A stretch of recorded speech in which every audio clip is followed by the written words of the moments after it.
In today's video, I am going to teach you how to export Google Forms responses to Sheets or Excel. To begin, open your form in Google Forms.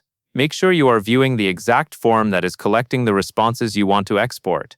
If you manage multiple forms, take a moment to confirm the title at the top, so you do not export data from the wrong one.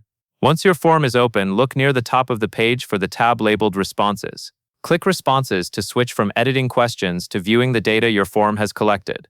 This section is where Google Forms organizes everything submitted by your respondents. Depending on your form, you may see summary charts, individual responses, or a full list. Next, focus on the top right area of the Responses section. You will see a small green icon that looks like a Sheets symbol. This is the View in Sheets button. Click that green View in Sheets icon to send your form responses into a spreadsheet. After you click it, a new Google Sheets tab will open automatically. This sheet will contain all of your current response data laid out in rows and columns. Typically, each row represents one form submission, and each column represents a question or field from your form.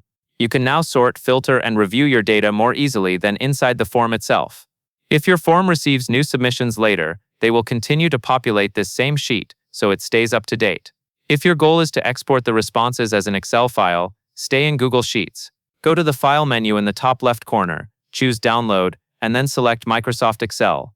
Your browser will download an Excel version of the spreadsheet to your computer, which you can open in Microsoft Excel or upload to another system that accepts AccessX files. At this point, you have your Google Forms responses in Sheets, and you also know how to export them to Excel when needed. And that is all there is to it.